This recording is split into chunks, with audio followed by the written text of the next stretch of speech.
what's going on, fam? Happy Tuesday. It's Tuesdays with Tawana. Yes, I am in the building on today. So happy to be here. So happy to be here. This is Rev Teve, Dr. Tad, Reverend Tawana, your host and your curator on today for Tuesdays with Tawana. Much love, much peace, much blessings on this day. I just got to give a huge shout out to my nephew, John, who is just an amazing young man who is in the process of healing and just is a creative while he is in the process of healing. And I don't know if you were able to hear the music before we started, but that was his creation. So I do have permission from him to use that as the opening song for Tuesdays with Tawana, and I'm so grateful for that. So, yeah, so let's get started on this Tuesday as we are in holiday mode. Let me make sure all of my technical stuff is up and going on. Yes, it is. Yes, it is. Okay. All right. Hey, Julie. Happy holidays to you. Good to see you as always. Yes, good to see you. So we are going to talk about love today. We want to pause and just honor bell hooks for a moment. Um, hey, Tamika.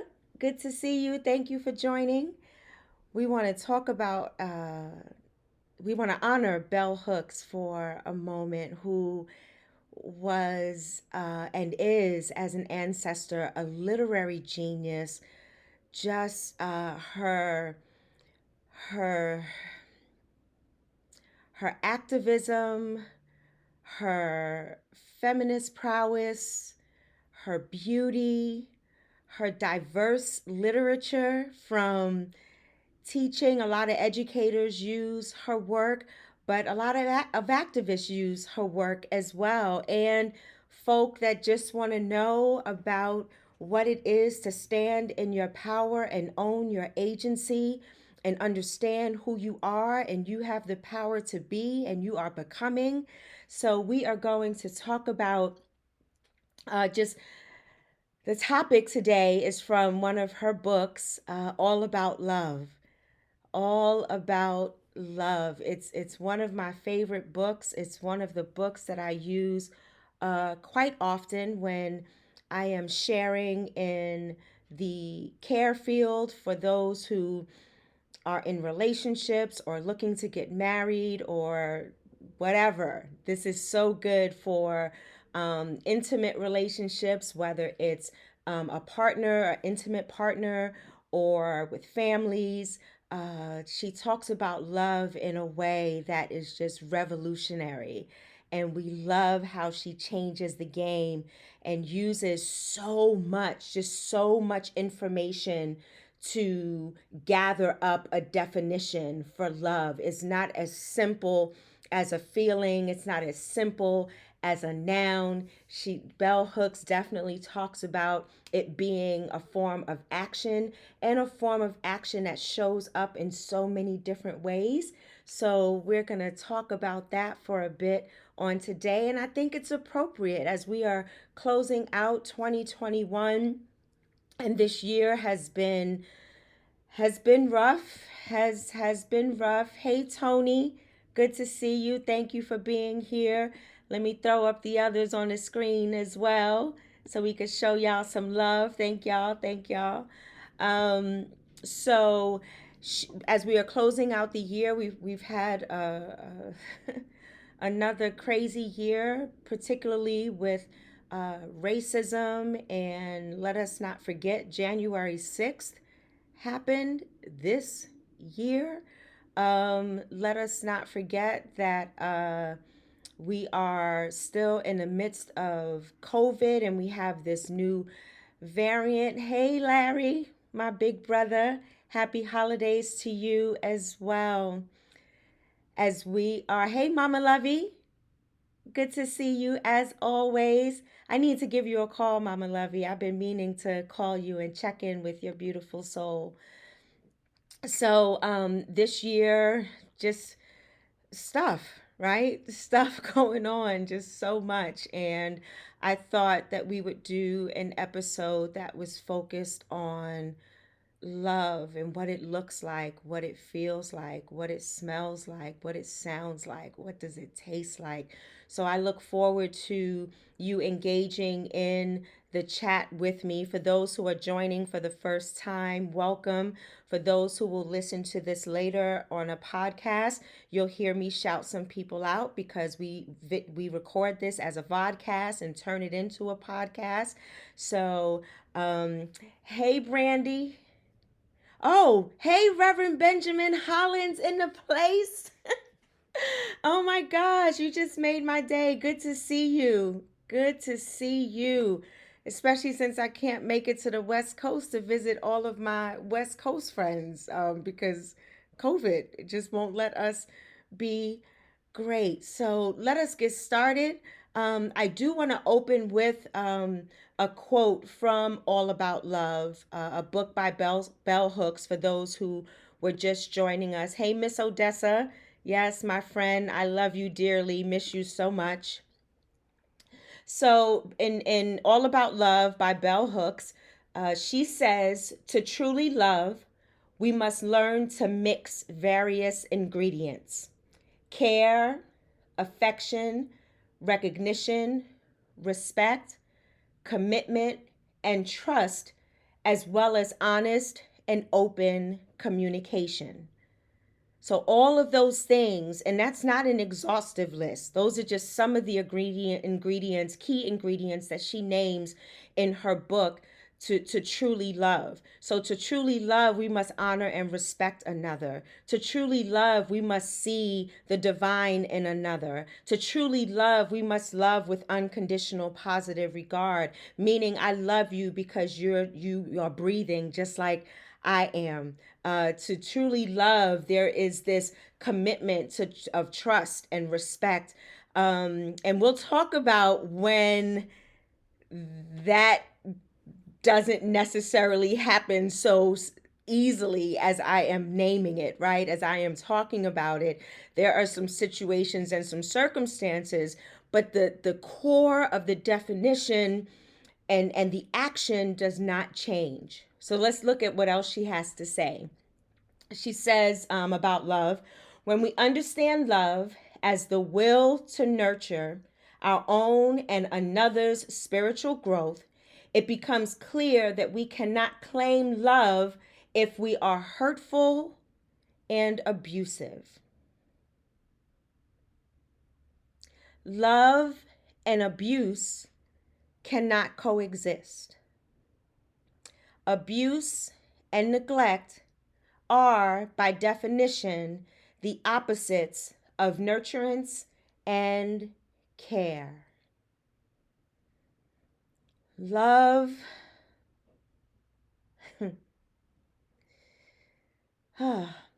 love and abuse cannot coexist. So let's chop it up a bit about that because I talk about that. I close these episodes and this broadcast usually with saying that I love you, and I can love a stranger. I can love my mama in ministry. I can love my brother, my blood brother. I can love a brother that I just call my brother because we are in the struggle together and trying to insert humanity in this inhumane society. And at the same time, I can love you and walk away because I love me. And I love me more than enough to walk away. I can love me enough to remove myself from a toxic situation. I can love myself enough to speak up and to speak out against the injustices in this world, because I love me and I love my beloveds who are scrutinized, who are dehumanized, who are disrespected, who are marginalized. It's clearly here in the definition that love must come with a semblance of respect and trust, as well as honest and open communication. So if I have issue or challenge, or there is a semblance of hurt happening, I should be able to have this open and honest communication with you that is rooted in love.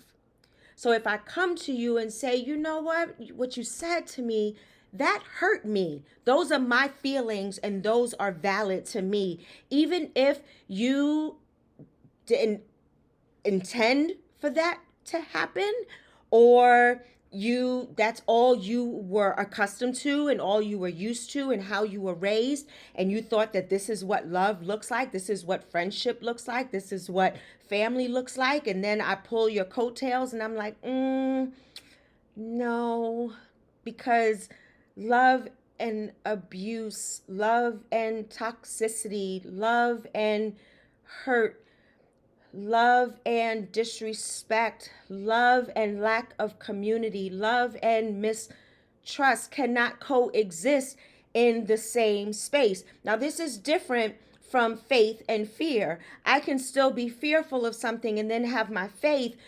outweigh my fear, because my fear is the human side. But then I turn to the divine, I turn to the universe, I turn to God to give me the strength to then overcome that fear so that I may move forward in faith and not be stuck. Here, love is this constant continuum that is happening in our lives. And in order for me to be well, in order for me to beat this cancer, in order for me to proclaim that I'm a domestic violence survivor, it would behoove me to include community and share my story in love, and love someone enough to share my story so that they don't have to go through the same thing, and they can go through the healing process and move closer to loving themselves so that they can love someone else. Because we can't pour from an empty cup. We can't give what we don't have. We can't experience what we don't know. Love is more than this feeling. Love is more than this fleeting moment. Love is constant. Love is interwoven in our lives, and it is going to look different at different times, in different moments, in different places, in different spaces. But it's still, if we keep our mind and our hearts and our souls rooted in love, we can operate out of love when we're telling someone or sharing with someone something I may disagree with, or something that hurt me, or some toxic situation, or I can love myself enough and walk away and pray that you get it, because that might not be my assignment. See, we got to understand the assignment. There she is. Hey, Brandy, I love you, sister. Let us send some love and light to Brandy. Just send it, because I won't go into it. It's not my story. But let's send some love and light to Brandy and her children. Don't forget to send some love and light to Tanisha and her family. Throw up some hearts. Tell them you love them. Tell them I see you. Tell them I'm praying for you, even if you speak their name because you don't know their full situation or circumstance. That's love. That's love, because we talked about the the various mixed ingredients, right? We talked about care. Doing something like that, us mentioning someone's name in a prayer or shooting a text message, that's care. The affection, telling someone that I love you and I see you. The recognition, I see you, I honor you. I don't know what you're going through and I don't know your full story, and everyone has a story, but I love you anyway. I love you through it all, and I love you. Because love is communal. Love is not some individual thing, some self-aggrandizement. Let me see, where did I have, there was another quote where Bell Hooks talks about love being, it's not this individual, self-loving, it's all about me. It takes that, and it's a part of community. That's love, because love is this universal piece. Now we have all these different types of love, agape love and eros love, and so we won't get into that today. We don't have enough time in this episode for that. But overall love is community, which is why I talk about oftentimes that my healing happens in community. It doesn't happen in a bubble. I mean, we are in this semblance of a bubble because of COVID, but I am not totally separated from my community. I still am a co-creator and with my community through these types of spaces, through these virtual spaces, whether it's Tuesdays with Tawana, or a Zoom call, or a conference call, or even a phone call with someone. Right? Even in those moments, I am building community because I am looking to another. Because when we understand love as the will to nurture one's own and another's spiritual growth, that doesn't mean that I knock you for your mishaps or your beliefs or your, actually, I'm gonna stop right there. Your beliefs and how you live your life and how you be every day in the world. I must nurture. I am called to nurture your spiritual growth, whatever that may look like in everyday life and how you live it. And then it becomes clear that we cannot claim love if we are hurtful and abusive. So if I call you out or I demean you or degrade you because of your lifestyle or because of your choices, that's not love. You telling me what you think that God should be doing in my, or what I should be doing for God, that's not love. If it comes with condemnation, that is not love. What love is being able to be in community and dialogue with someone rooted in love based on this understanding. A while ago, we talked about this epistemological curiosity where I am curious about your knowing. I am curious about how you be. I am curious about what is it that informs your decisions and your lifestyle and the way you are in this world. And I have this curiosity that's rooted in love and not in judgment. I was just talking with someone the other day how we are just so damn judgmental. Thank you for sending some love, Mama Lovey. We just as in community, and I say we, can be so judgmental. If we don't understand something, or if it's not my choice, or it's not the way I was brought up in a certain situation or circumstance, then I knock it and I demean it and I demean the person. And because you're not like me, it makes it wrong. And that's not love. Because love does not include hurt and abuse. Now let's swing it back just a little bit. Because when I talk to you in truth, there may be some hurt.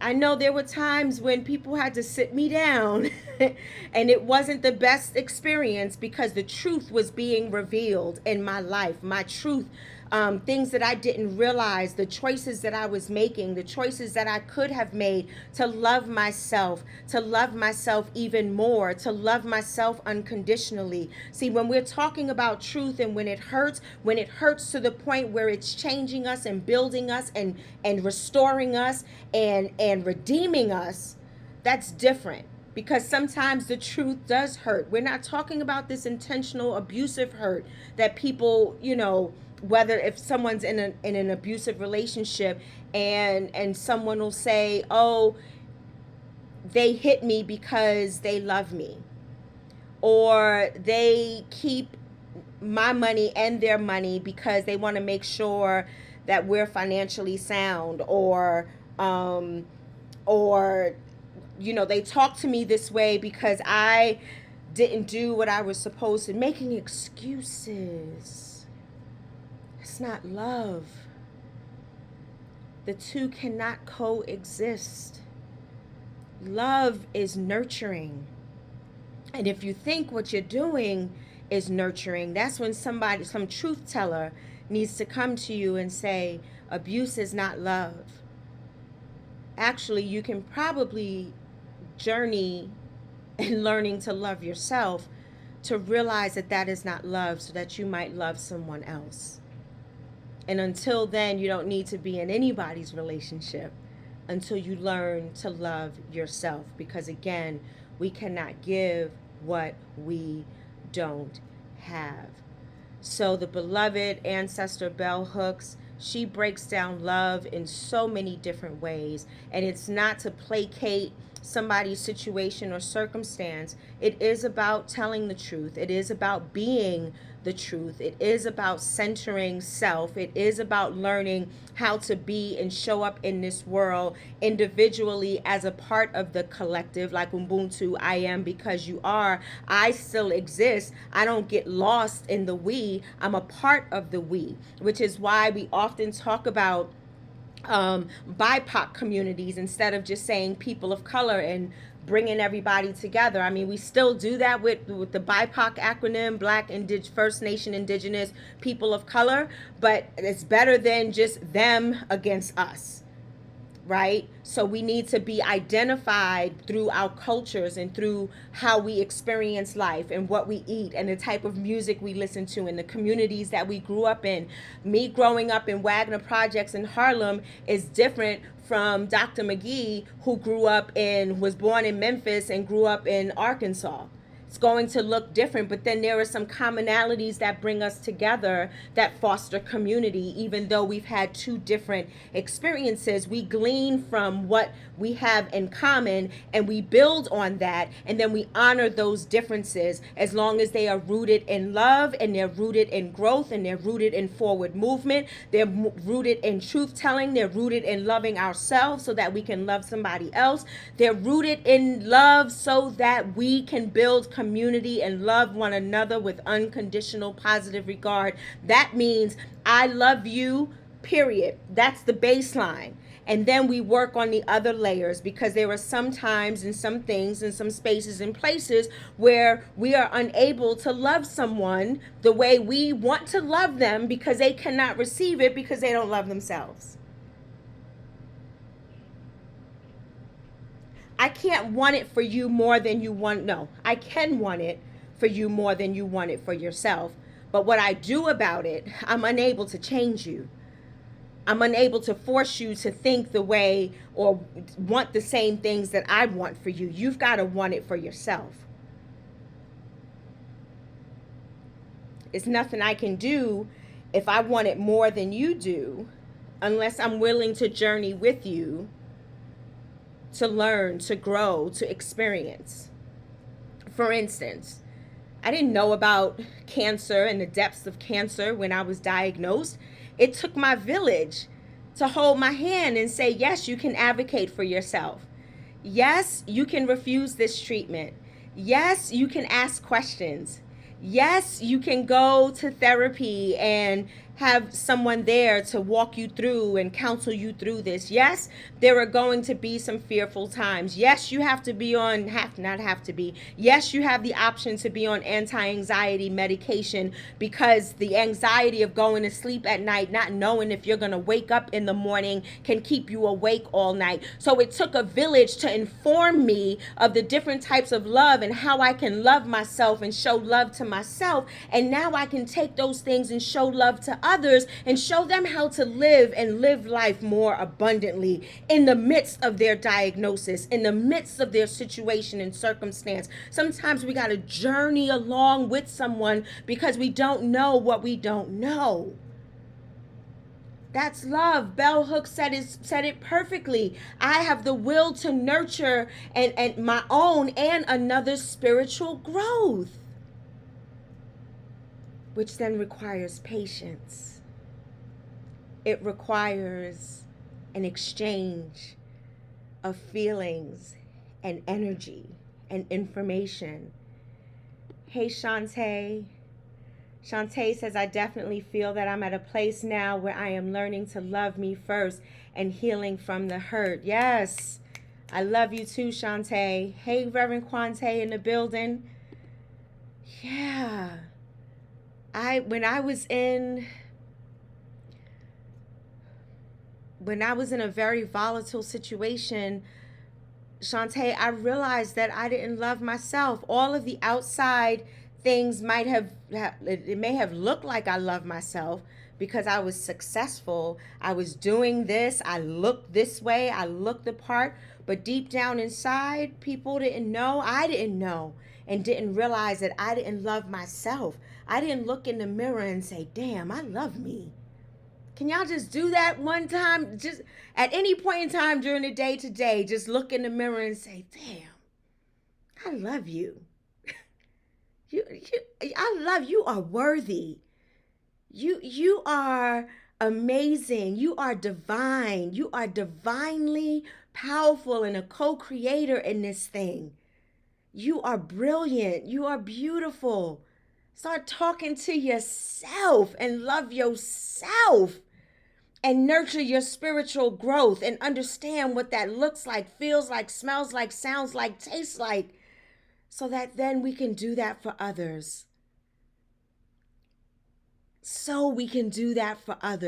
We do it for ourselves so that we can do it for others. Quante says self-love doesn't come natural for some of us. It is much work. Oh, you best believe it. It's a lot of work. I did a lot of work. I didn't wake up. I woke up this way this morning because I did the work. And the work might look like therapy. It might look like talking to friends or family. Some people don't have the family or the village or the tribe that I may have.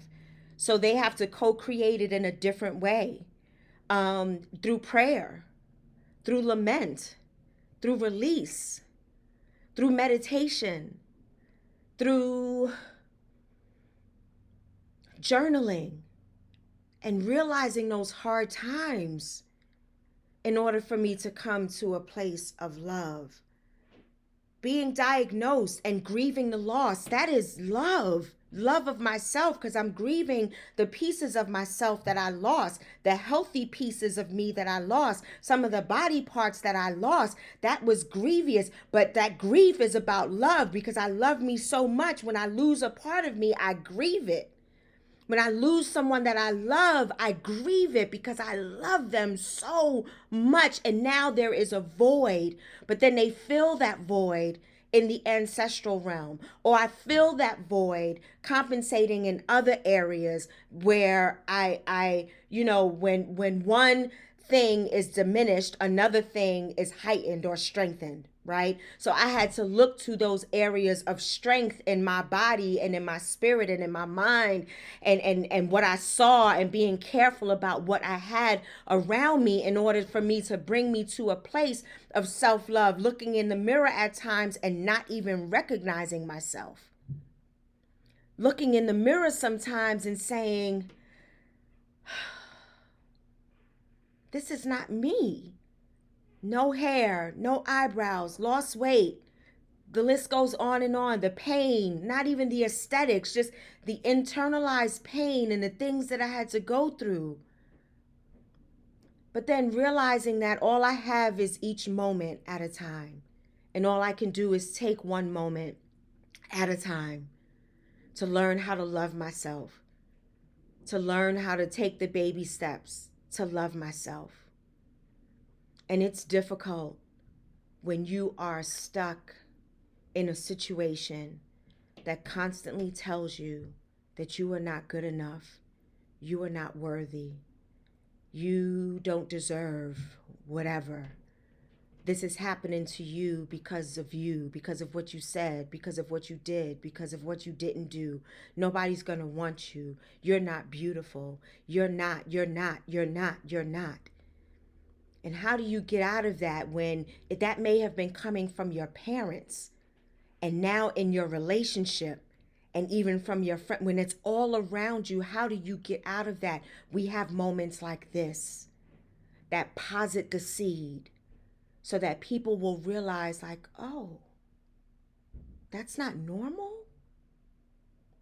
I don't have to deal with that. That's not love. No, beloved, it's not. It's not love. One thing I want to end with as we close.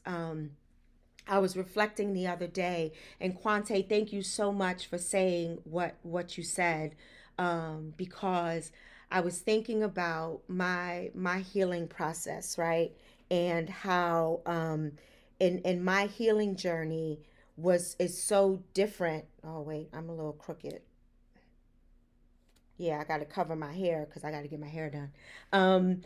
So I was thinking about my process of healing and my journey and my village.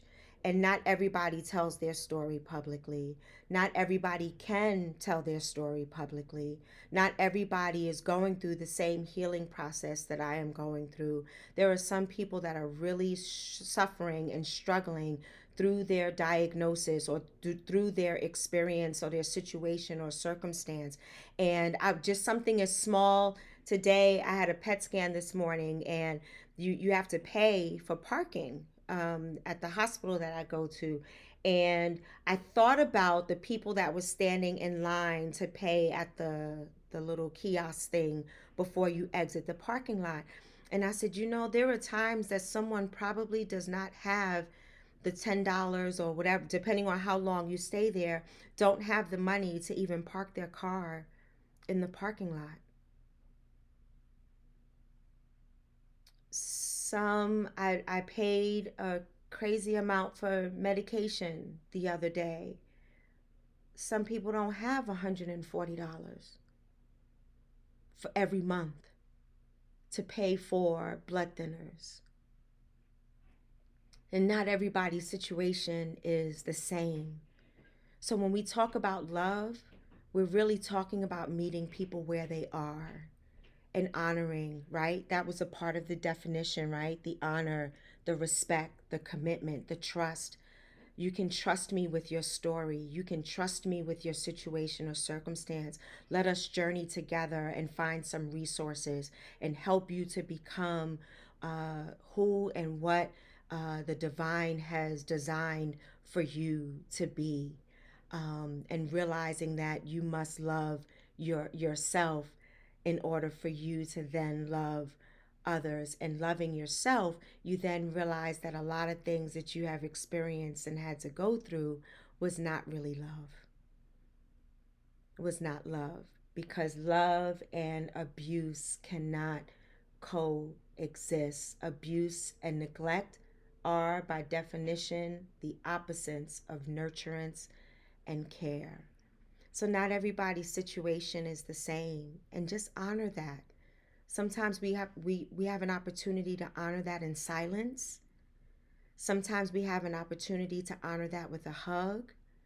And then there are other times when we can honor that with unsolicited advice because the time is calling for it. But we have to have that level of discernment because that comes along with love as well. How do we show up and how do we show that love? It's not just contingent upon my experience and my situation. It depends on what someone else is going through, and meet them where they are and really allow that energy and spirit to really help you come together and commune and journey together toward healing from whatever it may be. Whatever it may be. So, beloved, wherever you are right now and whatever you are going through in your situation or circumstance, please know that you are loved. Please know that you are loved with unconditional positive regard. Please know that there is somebody out there praying for you. Please know that someone loves you beyond measure. Please know that you got people. Please know that. Even if you don't realize it, even if it doesn't feel like it at times, you are loved. So we honor bell hooks, our ancestor, our literary genius who has gone on And it is my hope and my prayer, along with all her other books, that we really take a look at this thing called love during these very trying times. And we are able to see one another. And the first thing we see is love. I love y'all so much. Hey, Joss. Yes, love yourself first. Self love, self care is so necessary. And yes, the pampering self care is great. That's beautiful. The self care we're talking about is really digging deep and loving yourself unconditionally and forgiving yourself and honoring yourself and seeing yourself, right? I love you, Tam. Listen, we're a little over time, but I love you. I hope that you know that you are loved and that you can experience the type of love that comes from self first in order for you to then be able to give love and to build community and to move forward and journey together so we can build community that is rooted in love. I love y'all to the moon and beyond. I'm out. Later.